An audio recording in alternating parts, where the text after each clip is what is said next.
Rajgad news, सत्यता हीच आमची ओळख। भोर विधानसभेमध्ये अनेक रंगतदारी पाहायला मिळाल्यानंतर चित्र आता स्पष्ट झालेलं राष्ट्रवादी काँग्रेसचे शंकर मांडेकर आणि काँग्रेस पक्षाचे संग्राम थोपटे यांच्या दोघांमध्ये लढत ही चांगल्याच प्रकारे होणार असं आपल्याला सगळीकडे पाहायला मिळत आहे। त्यानुसार आज आपल्याबरोबर संग्राम थोपटे जे आहेत, काय सांगताल दादा, आपले इथून पुढचं कसं असेल, कशा पद्धतीनं आपण प्रचाराचा धंदा तो सगळीकडे दिसतोयच आपल्याला, आपण नियोजन काय? काल अर्ज भरण्याचा शेवटचा दिवस होता आणि त्या दिवसाच्या अनुषंगानं आपण पाहिलं असेल की एकूण 23 उमेदवारांनी या निवडणुकीच्या प्रक्रियेमध्ये अर्ज दाखल केलेले आहेत। आज छाननीची प्रक्रिया दिवसभरात सकाळी पार पडली। त्यामध्ये साधारणतः म्हणजे एक्झॅक्ट आकडा आतापर्यंत मला मिळालेला नाही, परंतु साधारणतः 15 ते 16 अर्ज त्या ठिकाणी पात्र ठरल्याची माहिती, त्या ठिकाणी उमेदवारांचे अर्ज त्या ठिकाणी असल्याची त्या ठिकाणी माहिती मिळाली।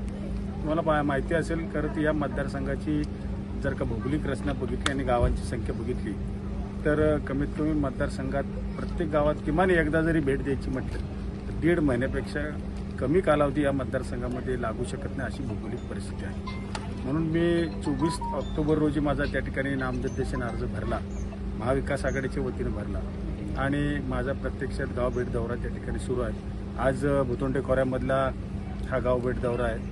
तुम्ही पाहत असाल की अतिशय चांगल्या पद्धतीचा उत्स्फूर्त सहभाग सर्व नागरिकांचा, मतदार बंधू भगिनींचा आहे। भात काढणीची गडबड असून सुद्धा आणि दिवाळी असून सुद्धा मोठ्या प्रमाणात मतदार बंधू भगिनी त्या ठिकाणी सगळं पाहायला आपल्याला मिळतात। यानंतर आज ज्याप्रमाणे छाननी झाली त्यामध्ये आपल्यावरती काही ऑब्जेक्शन देखील घेण्यात आले होते, त्याबद्दल काय? ऑब्जेक्शन म्हणजे मी माझा नामनिर्देशन अर्ज भरला, त्या नामनिर्देशन अर्जामध्ये अवलंबित जे घटक तुमच्यावर असतात त्यांची माहिती त्या ठिकाणी द्यावी लागते। माझ्यावरती जे अवलंबित घटक आहेत त्याची संपूर्ण माहिती मी माझ्या फॉर्ममध्ये त्या ठिकाणी भरलेली आहे। माझा मुलगा तो सज्ञान आहे, त्याचं 18पेक्षा जास्त वय आहे, त्याचा स्वतंत्र व्यवसाय आणि त्याचं स्वतंत्र त्या ठिकाणी कामकाज असल्यामुळं त्याची माहिती मला देण्याची गरज नव्हती, परंतु त्या ठिकाणी त्यांनी ऑब्जेक्शन घेतलं की यांनी ही माहिती दिली नाही। मी माझी स्वतंत्र त्याची कुटुंब व्याख्येप्रमाणे असेल किंवा स्वतंत्ररित्या तो संज्ञान असल्यामुळं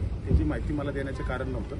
मी भरलेला अर्ज योग्य असल्यामुळं माननीय निवडणूक निर्णय अधिकाऱ्याने तो ग्राह्य धरलेला आहे। त्यानंतर की जसं आपण माझ्याशी भाषणामध्ये सांगितलं की मोठ्या प्रमाणात बंडखोरी झाली, ज्यांनी वज्रमुठ केली होती त्यांनी बंडखोरी केली, नक्की काय म्हणायचं? नाही, तुम्ही बघितलं असेल की गेल्या 8, 10, 15 दिवसापासून महायुतीच्या बऱ्याचशा पत्रकार परिषदा झाल्या।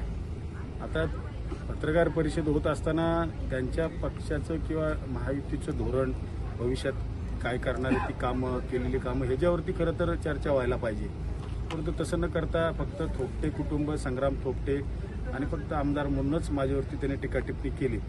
त्यांची महायुतीच्या पत्रकार परिषदेत काही मंडळींनी सांगितले की आम्ही जे बसलेलो आहोत ते की आम्ही सगळेजण इच्छुक आहोत आपापल्या पक्षांकडं आणि जो पक्ष जो आदेश देईल त्याची अंमलबजावणी आदेशाची आम्ही करू असं त्यांनी सांगितलं। काल तुम्ही पाहिलं असेल अर्ज भरण्यासाठी सर्वच पक्षाचे महायुतीतले सगळ्यांनीच अर्ज भरले। पक्षाचा आदेश डावळून तुम्ही अर्ज भरताय, एकीकडे सांगताय की आम्ही सगळे मिळून एकत्र काम करू, आणि शोकांतिका अशी आहे ज्या महायुतीतल्या उमेदवारांनी अर्ज त्या ठिकाणी उमेदवाऱ्या मागितल्या होत्या त्यापैकी कोणाचाच विचार झालेला दिसत नाही आणि महायुतीला आयत्या वेळेला आयात उमेदवार करावा लागला यासारखी दुसरी शोकांतिका नाही। यानंतर दुसरं की आपल्यावरती आरोप प्रत्यारोप मोठ्या प्रमाणात झाले होते, त्यामध्ये काही आपले रायरेश्वर संदर्भात असेल किंवा MIDC संदर्भात, त्यावरती काय उत्तर? याबद्दल मी वेळोवेळी खुलासा दिलेला आहे आणि आरोप का होतात?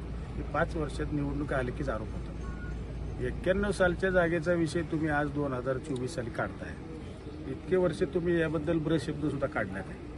बरं, दुसरी गोष्ट अशी की घराणेशाहीबद्दल बोलतात। आता माझी 4थी टर्म आहे, म्हणजे पहिल्या टर्मला ते हे मुद्दा त्यांनी घेतला, त्यावेळेला जनतेने मला निवडून दिलं। उरलेल्या 2 टर्म मी त्या ठिकाणी जनतेची सेवा करण्याचं काम केलं, विकास कामाच्या माध्यमातून जनतेपुढे गेलो आणि जनतेनं मला त्या ठिकाणी काम करण्याची संधी दिलेली आहे। त्यामुळे घराणेशाहीचा मुद्दा या ठिकाणी लागू होत नाही।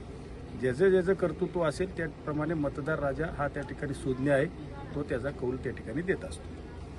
आपण पाहू शकतो की अशा पद्धतीने पूर्ण रणनीती आणि आरोप प्रत्यारोप फेटाळणे हे आमदार संग्राम थोपटे यांच्याकडून झालेले आपल्याला पाहायला मिळत आहे. जनता त्याचं उत्तर नक्कीच त्यांना देईल हे देखील यांनी यावेळी स्पष्ट केलेलं आहे. जीवन सोनवणे, राजगड न्यूज, भोर. आपल्या परिसरातील महत्त्वाच्या आणि ताज्या बातम्या पाहण्यासाठी आजच आमच्या राजगड न्यूज चॅनलला यूट्यूबवर सबस्क्राईब करा. राजगडन्यूज.com या वेबसाईटला भेट द्या.